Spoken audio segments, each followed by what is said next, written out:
मैं इस वीडियो में सिद्ध करूंगा कि 2 का वर्गमूल अपरिमेय होगा, इर्रेशनल। और ऐसा मैं करूंगा प्रूफ बाय कंट्रडिक्शन से, यानी विरोधोकित द्वारा उपपत्ति से, और ये होगी विपरीत अवधारणा। मान लेते हैं, देखिए ये हमारा लक्ष्य है, तो इस उपपत्ति के लिए हम इसके विपरीत अवधारणा लेंगे। मान लेते हैं कि 2 का वर्गमूल परिमेय यानी रैशनल होगा। तो यदि ये हमारे विरोधोकित के अनुसार हुआ, जो कि नहीं हो सकता, और अगर ये सत्य नहीं होगा तो ये एक इर्रेशनल होगा, और इस प्रकार हम निगमित करेंगे कि 2 का वर्गमूल अपरिमेय होगा।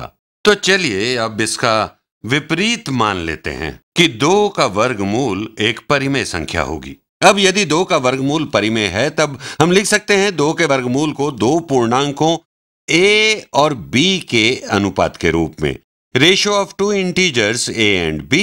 और ये भी मान लेते हैं कि इनमें कोई कॉमन फैक्टर यानी सार्वगुणनखंड नहीं है। मान लीजिए पहले इनमें सार्वगुणनखंड थे और हमने उन गुणनखंडों से अंश और हर को विभाजित कर दिया, तो अब इनके कोई सार्वगुणनखंड नहीं है। अब a और b को प्राइम है, सह अभाज्य हैं। दूसरी तरह से कहें तो इन्हें 2 पूर्णांकों के अनुपात में लिखते हैं, जहां ये अखंडनीय है, कोई भी गुणनखंड साझा नहीं करते हैं। यदि आप लिखें किसी को 2 पूर्णांकों के अनुपात में, तो आप इसे और सरल करते हैं, उनमें से कोई भी सर्वनिष्ठ गुणनखंड लेकर जहां ये अखंडनीय है। तो मैं मानता हूं कि मेरे a और b जो भिन्न हैं यहां लिखे हैं, वो अखंडनीय नहीं हैं, और ये विरोधों के द्वारा उपपत्ति के लिए महत्वपूर्ण है। तो हम मानते हैं कि यहां लिखे ये अखंडनीय है, irreducible.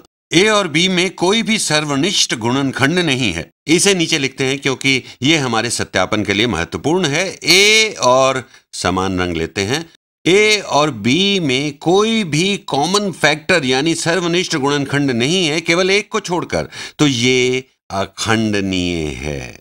No factor common other than 1। कोई सर्वनिष्ठ गुणनखंड नहीं है केवल एक को छोड़कर, तो ये अखंडनीय है। ये 2 संख्याएं असहभाज्य हैं, को प्राइम। तो ये हमारे लिए क्या करेगा? चलिए इसमें थोड़ा जोड़ तोड़ करते हैं, समीकरण के दोनों पक्षों में वर्ग करते हैं। तो यदि आप 2 के मुख्य वर्गमूल का वर्ग करते हैं तो आपको 2 मिलेगा, जो बराबर होगा a के वर्ग बटा b के वर्ग के, a squared over b squared. और ये मिला हमें यहां से a बटा b के वर्ग से। और अब हम इन दोनों पक्षों को गुणा करेंगे b के वर्ग से, तब हमें मिलेगा 2 गुणा 2 टाइम्स b का वर्ग, जो बराबर होगा a के वर्ग के, a स्क्वायर्ड। तो ये क्या बताता है a के वर्ग के बारे में? a का वर्ग कोई संख्या है, b का वर्ग 2 का गुणज है। तो कोई भी जो 2 का गुणज है वो एक पूर्णांक होगा। हम मानते हैं कि b एक पूर्णांक है, तो b का वर्ग भी एक पूर्णांक होगा।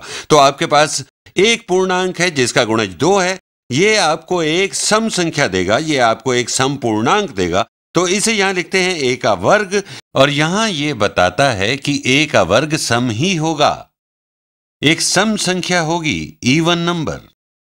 तो अब रोचक बात क्या है? a का वर्ग 2 संख्याओं का गुणन है, या ये किसी संख्या का गुणन है? ये होगा a गुणा a, या कहें कि a और a की गुणा भी सम है। तो अब a हमें क्या बताता है? चलिए एक बार और दोहराते हैं। यहां हम मान लेते हैं कि a एक पूर्णांक होगा, a या तो सम होगा या विषम संख्या होगी। हमें स्वयं याद रखना है, यदि हम गुणा करें सम का गुणा सम से तो हमें एक संख्या मिलेगी, सम संख्या। यदि हम विषम को विषम से गुणा करेंगे तो एक विषम संख्या हमें मिलेगी। तो यहां संख्या स्वयं से गुणा हो रही है और हमें मिली एक सम संख्या, तो इसका मतलब ये एक सम संख्या है। तो ये बताता है कि a सम संख्या है, a इज इवन। और दूसरे प्रकार से कहें तो a सम है। तो a को हम दर्शा सकते हैं किसी पूर्णांक की गुणा 2 के रूप में, product of 2 times some integer. मान लीजिए कोई पूर्णांक है k, कोई इंटीजर k लेते हैं, तो इसका अर्थ समझ रहे हैं आप? तो इसका प्रयोग करके हम दर्शा सकते हैं कि b भी एक सम संख्या होगी। तो इस विषय में कुछ सोचते हैं। तो वापस यहां ऊपर आते हैं। तो यदि हम कहें कि a को दर्शाएं 2 गुणा किसी पूर्णांक के रूप में, तो इससे पता चलता है कि a सम है, इवन है। और तब हम इस समीकरण को यहां लिखते हैं जैसे 2, मैं इसे यहां लिखता हूं 2 गुणा 2 टाइम्स b का वर्ग 2 टाइम्स b स्क्वायर्ड बराबर है इक्वल टू 2k के वर्ग के। a वर्ग की बजाय मैं लिख सकता हूं 2k का वर्ग।